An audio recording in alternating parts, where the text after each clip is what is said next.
Hey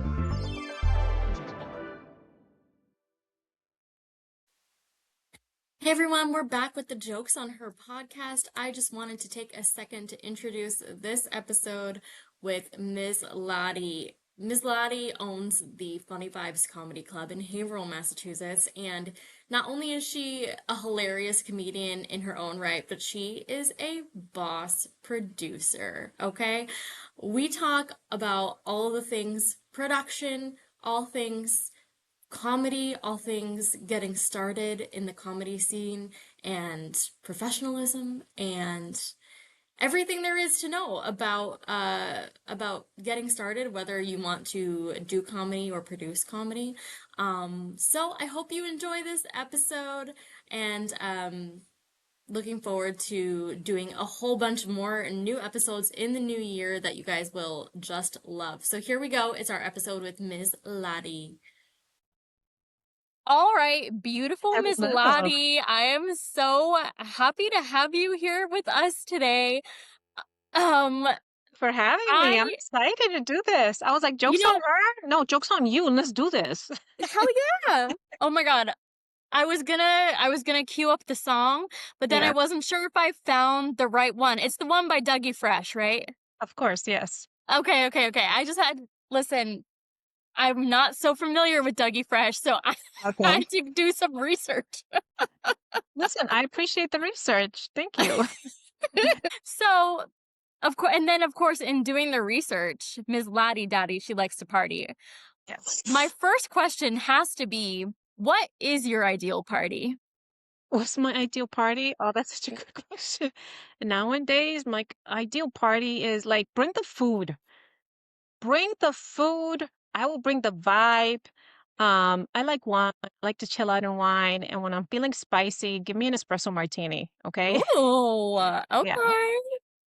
A little I love music, it. yes. Um, okay.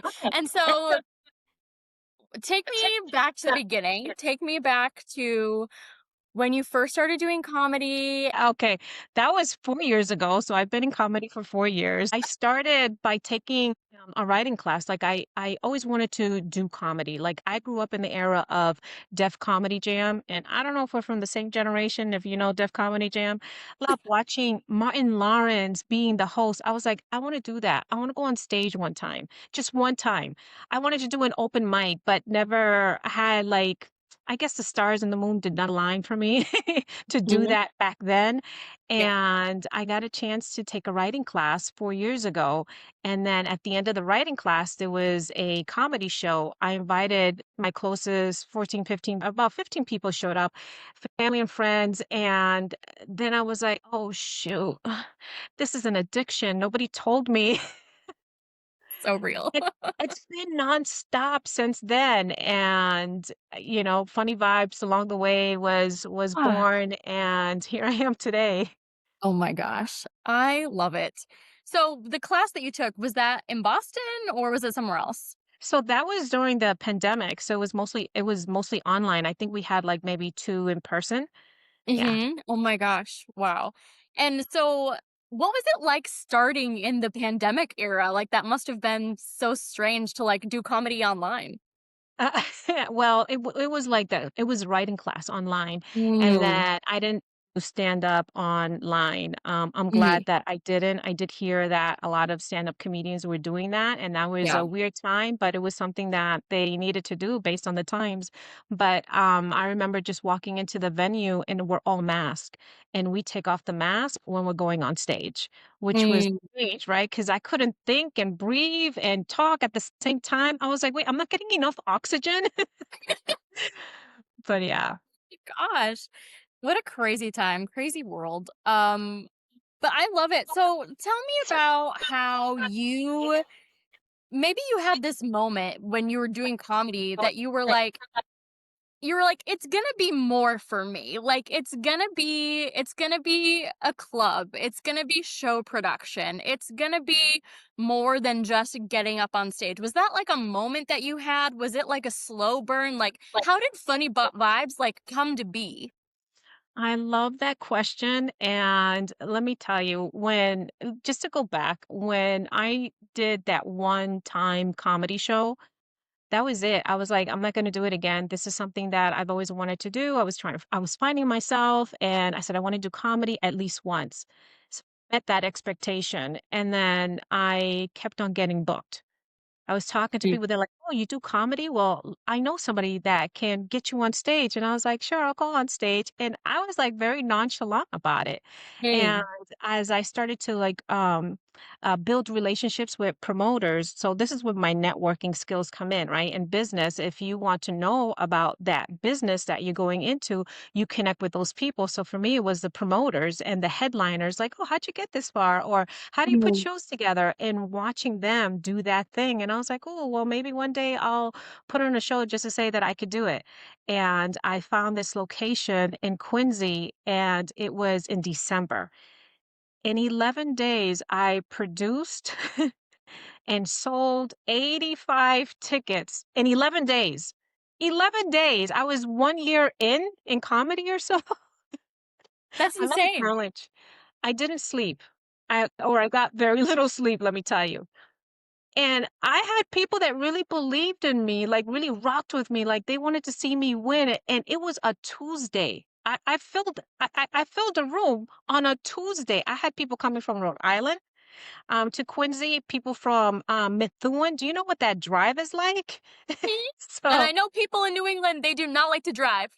no, they don't, especially if they're from like the Merrimack Valley, like north of Boston, going to Hmm. south of Boston. Oh, forget it. Yeah. Well, they did that for me, and they believed, and here I am, Miss Amateur, but I have a business sense. Like I just didn't, wake up and not know anything about life. Like I'm a grown woman with grown experiences, so I understood the basics of business. And being on stage for over a year and a half, I'm watching other producers that I'm learning from, and I'm like, oh, okay, I'm taking notes on, best things to do when people walk in, how you seat them, the production of the show, how to be a host.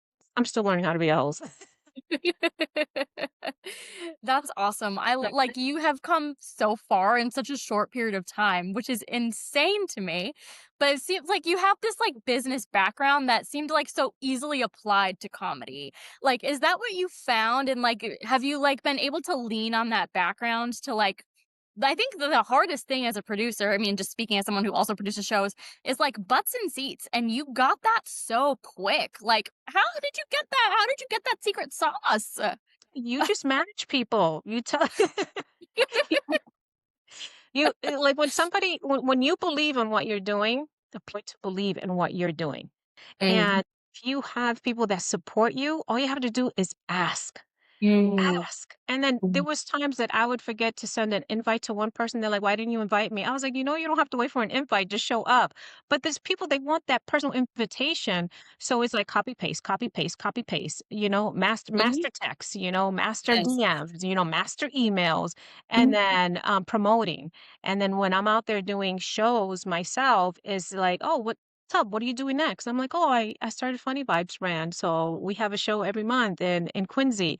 And then I moved to this was weird how I got this gig. So I did a show in New York and I connected with this woman, and I must have left an impression on her because I would say a year later, I get a call from someone from Rhode Island, Providence, Rhode Island. I'm from Massachusetts, okay? And this person was like, "Oh, I heard about you from a producer in New York, and they thought that you would be great to produce my show in Providence." I'm like, "What?"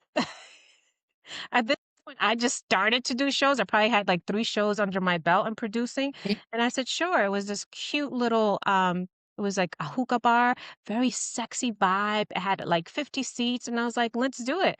So I was doing shows in Rhode Island a lot to the point that people thought that I was from Rhode Island, so I got Rhode Island. Yeah. I was like, "No, Boston girl." And I started, connecting with my fans and bringing them over to Providence on Federal Hill, and I started Mhm. to fill out that place, and the reason why I stopped doing that was because it closed down, and that's Also, where like pandemic closed or? no, it was past the pandemic. This was Wow. 2024, the beginning of Oh, 2020. wow. Oh, okay, so more recently, yeah. Yeah, yeah. And then I had met the owner of Oriental Gardens where I am now. Now, Oriental Gardens in Haverhill is a staple in Haverhill. It's a Chinese restaurant that has been there for over 50 years. The Wow. owner decided I'm going to retire, and he sold it to a white man. And everybody was like, "Wait, what?" But he kept the same staff. So it's the same staff from like 30, 40 years, same old people cooking the food. And this man has a space in the back. His name is Ron. Um, and he wanted to do comedy there. I was introduced to him and I said, "Well, if we're going to do that, let's make it a comedy club." And he's like, "Let's do it." And I Awesome. was like, "I want the stage to look like this and like that." And so it grew from there. My first show was 2024, sold out. I brought Joselito the puppet, and I thought, "Oh my goodness, this is overwhelming." And then I said, "Let's just, do a ribbon cutting and let people know, let the community know that I'm there." So the Eagle Tribune showed up and did a story on me and Ron and funny vibes. And I had Gina Brujon, which is if you know Gina Brujon, she has 5 comedy specials, and she's coming to my stage. So I did the ribbon cutting, and she's standing right next to me, like, how did this happen so fast? So Mhm. apparently, the stars, the moons of God, and whatever's out in the universe knew that this was going to Yeah. happen. They just didn't tell me about it. I came late to the party. Oh my gosh, that's like mind blowing to think that all of this happened like so quickly for you and like it has been so successful. So like tell me about the production of your shows. I mean, I know we love to see you lean into the Latina culture, the whole because you mentioned you're Dominican, right? Yes. Yes. Okay. So talk to me about leaning into that. Talk to me about leaning into the fact that you're a woman and you do the hilarious shows. Mhm. Like, is that part of the sauce that gets people in the door? I think so. There's in Haverhill, and it's called the Merrimack Valley, right? So it covers, quite a few cities there, and that's where I'm originally from. I'm originally from Lawrence, Massachusetts. I was born Mhm. there. Big, big, big Hispanic community, and it was important, obviously for me as a woman, as a Latina, to create a stage for us because as we know, the primarily folks that are on stage are people that don't look like us. Now people are getting opportunities that folks that look like us. So it was important for me to give opportunity for specifically local folks and Mm. also out of state that have the experience that are bringing such vibes and professionalism and talent to their craft. I wanted that on my stage because I'm taking notes, I'm learning. I wanted to learn from the best of the best, which was important when I did that ribbon cutting to have Gina blow up my stage. And I'm telling the community, watch out because this is what I'm doing. I'm Yeah. learning from all these great people that have took a chance on me to open up, to feature, to even host. And it was important to bring all those ideas and then have that as my secret sauce. And of course, open it up for people that don't look like me and making sure that I also have an opportunity for a diverse production. So my productions are really diverse, but I do focus on Latinas and Latinos and giving them an opportunity on my stage. I love it. I'm so here for it. It's like it's so needed in the comedy community. I think especially in Boston, where Yes, I mean, I'm sure you know as well as I do. Like you could throw a dime and hit like 10 cisgender white men. Like it seriously. is. And then you're like the only female, or you're the Latina, or the Black female, or the Asian female. You know what I mean? Like I always joke. I'm like, oh, so I'm the diversity hire. Literally, we were talking about this, and maybe we could talk more about it, about like the whole like tokenism thing. Like, because I've been on plenty of those shows, you've been on plenty of those shows where you're like, well, I'm the diversity hire, I'm the token Yeah. female, I'm the token Latina, I'm the token this, that. Like, man, like, what are our feelings about I'm okay with that. It's the hmm same thing in business, okay? Where I would get hired, doing different jobs, and they would say, "Oh, you got that job because you're bilingual." You got that job because you look that way. You got that job because you knew someone. And in my younger years, in my younger insecure years, I used to feel offended by that. Mhm. And as I grew up and matured and built, my own character and I understood what skills I brought to the table, that when people would say something like that, I would just shrug my shoulders. I'm like, oh, okay. If that's what makes you feel better, then that's fine. I'm going to show up to the job and do my thing. And then you're going to see me for what I want you to see me, which is someone with talent. Thank you very much. Mhm. Yeah, absolutely. Your talent and your work speaks for itself. Like at the end of the day, right? Like, maybe you bring us there because we're female or like whatever, but like at the end of the day, you're gonna book me again because I'm funny. Exactly, exactly. Like say people are going to have their opinions and that's fine. I have my opinions as well. I don't always state them because I'm like, oh, I'm going to stay quiet for this one. Let me not get in trouble. But it's fine if people want to hire me because they're like, oh, we need a Latina. Oh, we need a woman. That's fine. You're welcome. Yeah, exactly. So tell me about what you love more. Do you love comedy or do you love the hustle of production? Well, I love them both. I love being on the stage. Like it brings me joy. Even when I feel like I haven't done my best, I always say, you know what? Courage to get ready, to comb my hair, put my teeth in, to look like this, spend money on an outfit, drive to the place. And if I didn't do great, I still feel good because I'm like, yo, they chose me and they could have chose somebody else and I still had a good time. So I always walk down off the stage feeling really good, like I accomplished something. And Mm. when I produce, that's something that brings a different star in my eyes because I am bringing a production in a show, in a vibe together for people that want to come into my venue to have a good time, to have an experience. It's a night out for them, it's a celebration for them. They want to laugh. They're dealing with so many things outside of the club that when they come in, I want to make sure that they remember the experience that Funny Vibes gave them.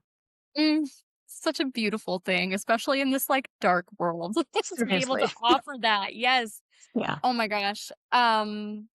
I think too, like as a producer, it's can be stressful. I mean, maybe we could talk about that for a second. Like, I know that when I put shows on and I'm like, sweating the ticket sales a little bit or like whatever, like, you mentioned like not sleeping and just having this stuff front of mind. It's because we care about our work, right? Like we want to do a good job and we put so much heart and soul into it. We love it. Like, can you talk a little bit about the challenges that you have faced and like how you've overcome them as a producer? Absolutely. So the first couple of shows that I produced, I sold out. So now I see what I can do, but it takes a lot of hard work, right? And the third show had about like 35 people and I was crushed. And I had someone that knew me well from Rhode Island that was on the lineup. And he says, Lottie, you're not always going to sell out a show. And I was upset. I was like, "Well, why can't I?" He's like, "This is comedy. This is what happens. People promise to show up. People promise they're going to buy tickets and then they don't show up. Or they'll buy tickets and don't show up and you have empty seats." And I just thought like I don't like this. What could I do different? So I'm again watching social media and watching how everybody is doing things. And have I sold out every show? No, I haven't. I approach it differently. I'm going to put in effort and every time I'm going to learn and see what could I've done better to bring in more people. And then seating people strategically to Mhm. give the comedians a sense of audience even when there's not a lot of audience, right? Because when you show up to a show, you want people to do comedy for, right? So if it's a few people, then I'm like, oh, this is such a fun what do I call it? A staff meeting. This is so much fun. I'm like, oh, this is a TED talk here. And then we make it, personal and intimate and we start having conversations. And I thought what the best shows when it's small and intimate, just as much fun when it's a big crowd, when it's over 100 people. So Mm. Can you tell me the biggest lesson that you've learned through putting on shows? the biggest lesson. Oh, that's a good question. I think try not to control everything. I want things done in a very particular way. I'm very protective of the Funny Vibes brand and the Miss Lottie brand, Mm, and I'm doing both at the same time. right. My lesson is to just breathe, just chill, and sometimes Mm, just let things happen. mm, Uh, if things are not perfect, that's okay. But because I'm looking at things through my eyes and I want a level of perfection, but that doesn't exist.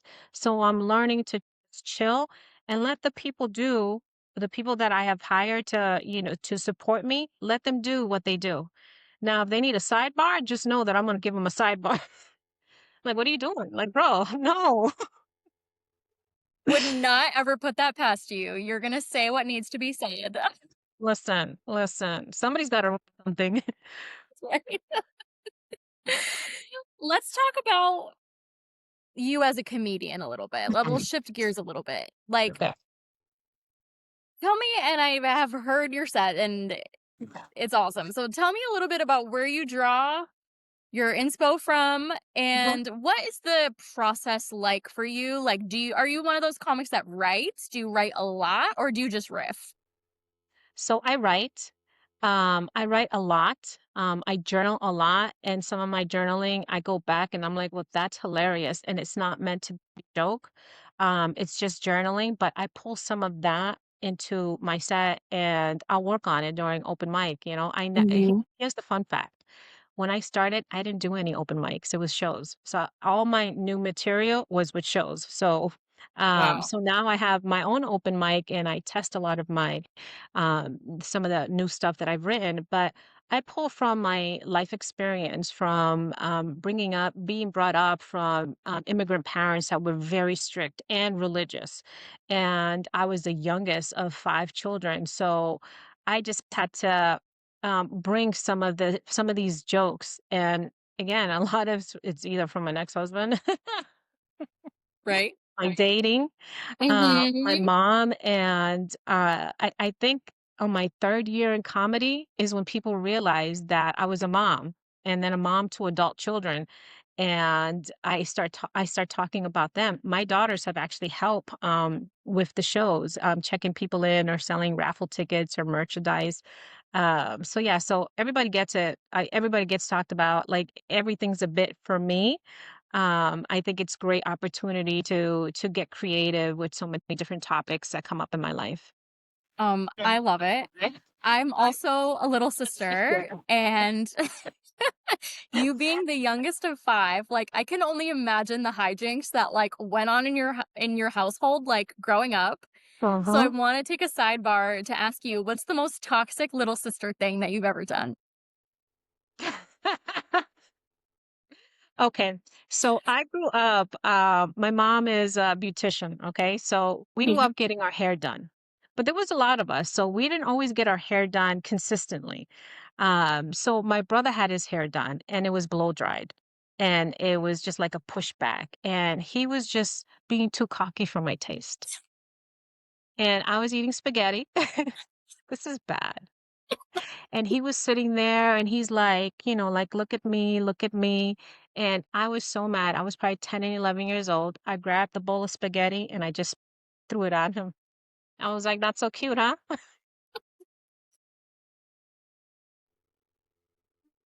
Level the I level could of not stop petty is laughing. great. I could not stop laughing. He screamed for my mom. I got my ass beat for that. But it was the best thing that I did. That's what he gets. I didn't have my hair done. Right? Oh my Okay. Well, god. you're going to look like me now. Here's the spaghetti. I love it. Oh my god. Does he, like, bring it up to this day? Be like, "Remember the time?" No, I do. Oh. He's like, "Shut up. Shut up."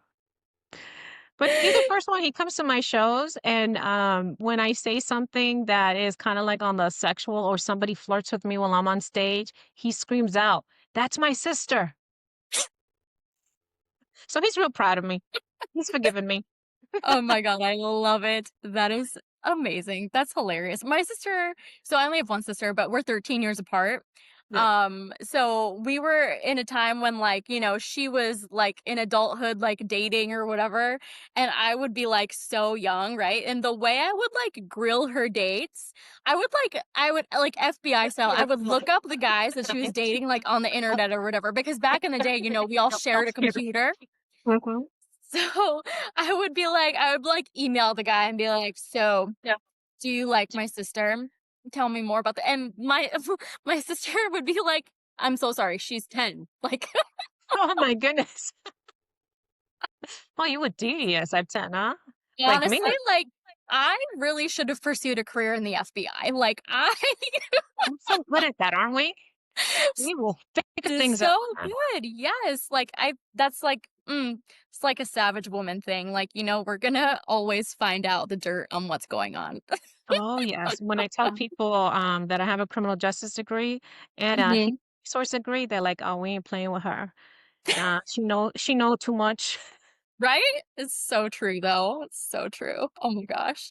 Um, let's talk a little bit more. See if I am finding that we have these things in common: the religious upbringing Oh, and the religious parents. ooh, Let's talk about that fun trauma. girl, let me tell you, like, I grew up celebrating every holiday, and then my mom found Jehovah Witness, that religion. Are you serious? Okay, yes. So I was 7 years old. They're like, "Yeah, so we're not celebrating, Christmas anymore." I was devastated. Oh my god. Like, a seven-year-old does not understand that. And then there was not a lot of JWs back in the day. So Hmm. when we would have, like, classroom celebrations, I couldn't be a part of it. I couldn't have any cookies and cake, and I was in the corner like a freak. And sometimes I would cry because I was the only JW. Do you know how freaking Oh, embarrassing oh. that is? No, no, no, that's not even embarrassing. That was traumatizing. No, for I'll real. tell That's you what's traumatizing. embarrassing. We has we I listen, I could barely say this. We used to have to go door to door and knock. Knock. How was I not kidnapped? Knocking door to door, Right. talking about the word, and selling the watchtowers. Um, and I knocked on a door of a classmate. And Hmm. I used to think that I could disguise myself. I would do my hair different and I would wear glasses. And then in Hmm. school, I would do it different, not wear my glasses. Hmm. Oh, he didn't say anything, and I had to preach to him. And I did this in a different language, all in Spanish. And then that happened on a Saturday. And then on a Hmm. Monday, he told the entire school that I was preaching. Oh my I god. denied it. I was like, that wasn't me. That was my That wasn't me. cousin. That Like, was you're not Jehovah's me. Witness. I was like, that wasn't me.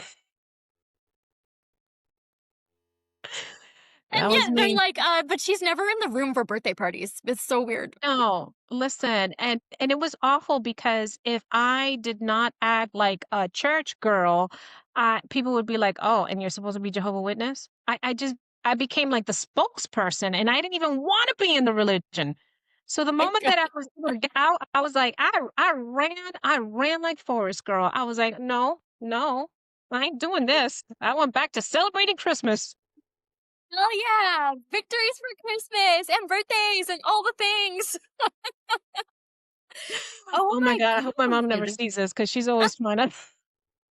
That is Mami, lo like siento, but I am not going to be part of that religion anymore. right. I mean, it is your own choice, right? Like my family's not JW, but my Yeah. family is also very religious, and so a lot of that resonates. But do you think that like somehow this gave you like an edge in comedy? Like, first of all, I feel like trauma in general like always does, but like have you brought that into the comedy? And like I'm thinking like the talking to strangers obviously must not have bothered you. Listen, when I told my mom that I got into comedy, she's like, "Pero what? Why you doing that for?"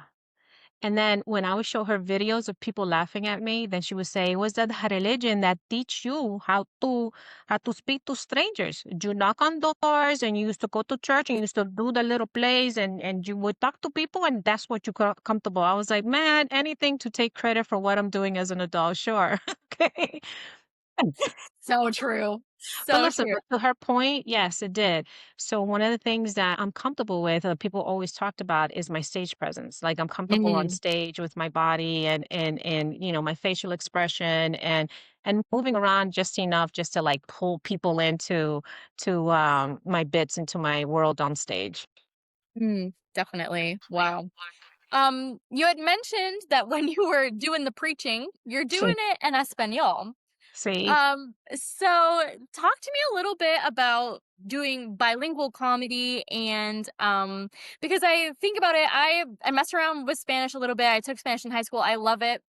I love going to like Spain just to be like, let me exercise my Spanish brain. It's like my favorite thing. But tell me about doing like bilingual comedy and just like diving into that a little bit because I feel like I would not be able to do it. So I major props. It's a lot of fun. I feel the first time that I did comedy in Spanish, I actually headlined. I did Mm, minutes, that's a headliner. Yeah. So I did 30 minutes and I swear to God, I think I'm funnier in Spanish. that's amazing.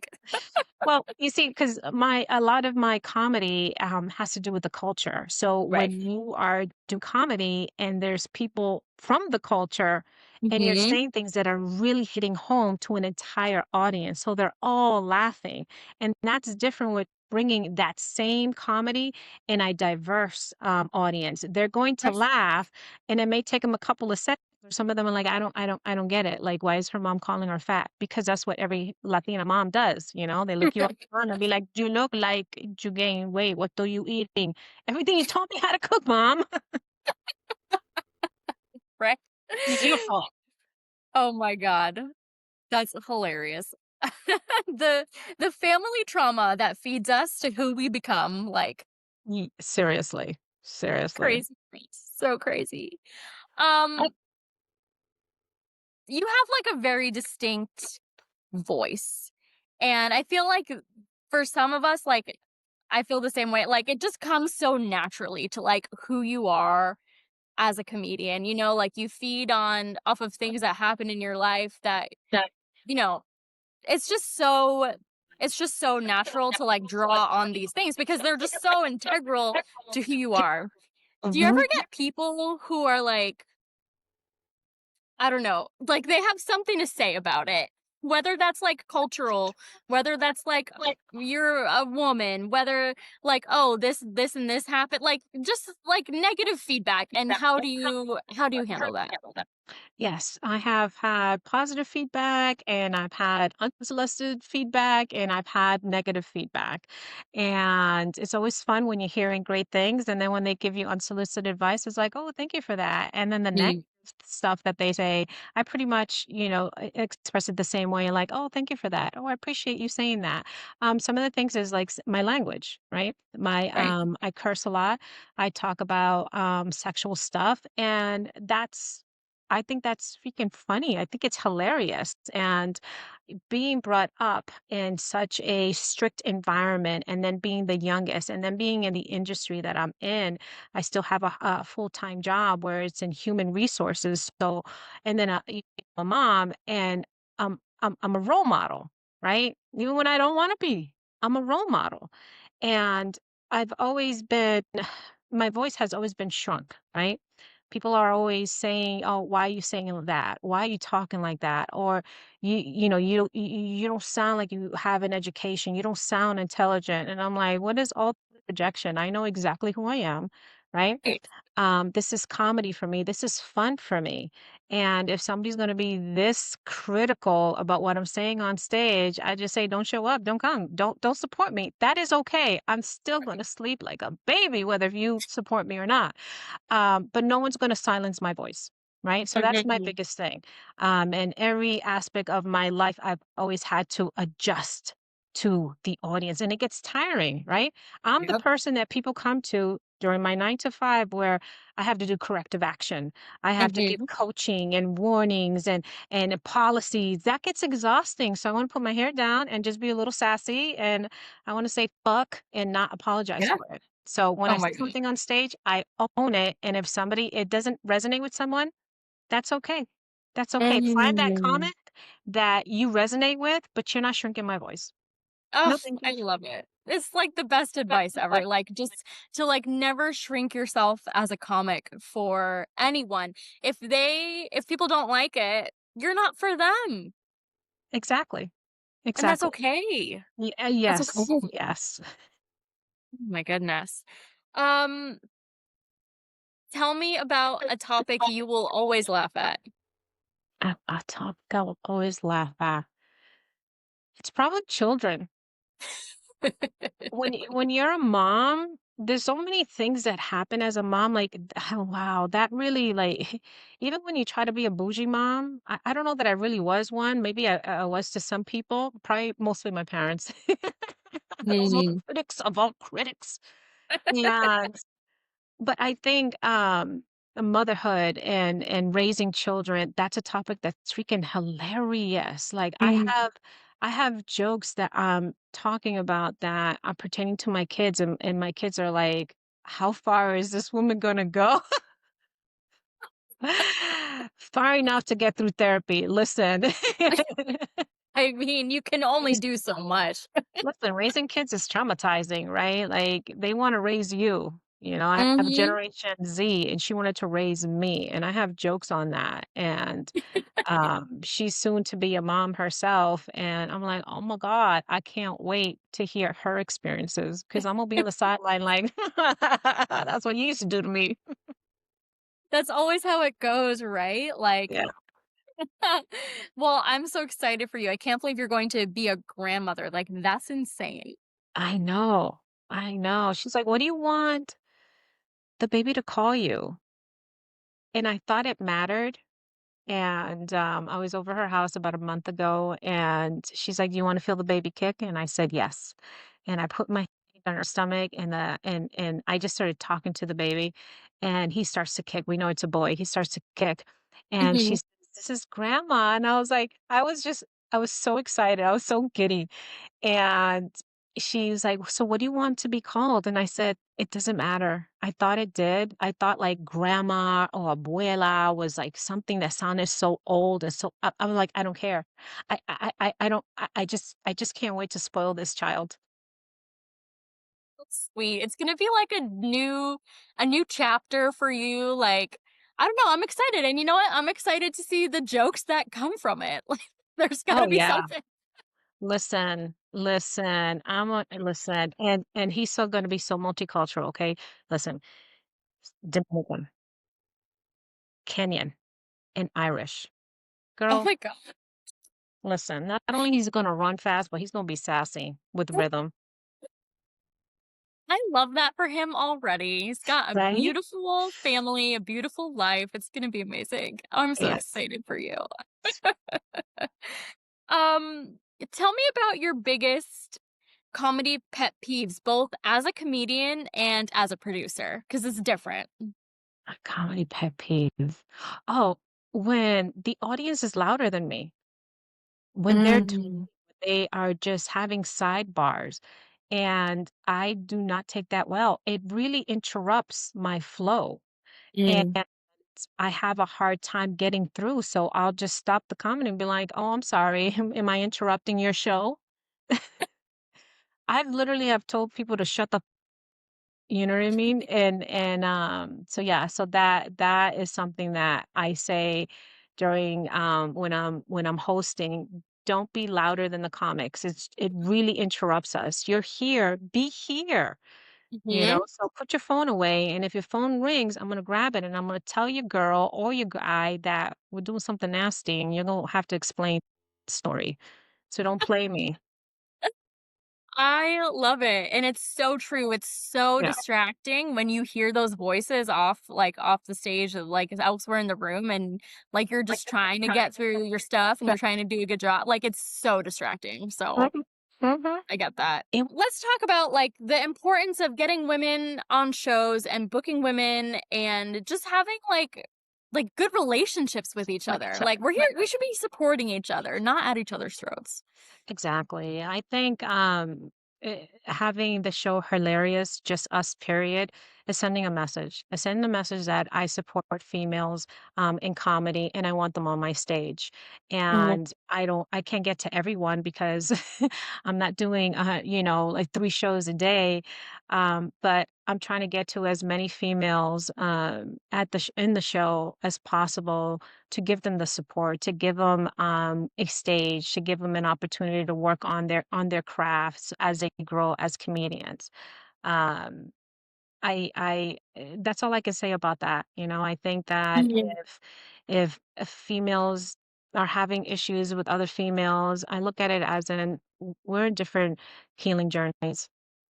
Mhm. And if somebody has an issue with you, we're all battling different things, and be supportive anyway, or sometimes just giving them a distance and applauding from a distance. But I'm not in the business of wanting to break anybody down. It's like, hey, I have this platform. I want you to be a part of it.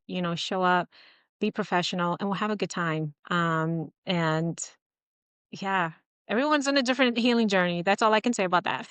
True. And I know you're a yogi, and that is the most yogi thing I've ever in my life, but it's so true. Yes. I love that. I love it. Um, Tell me a food that you could eat for the rest of your life and not get sick of it.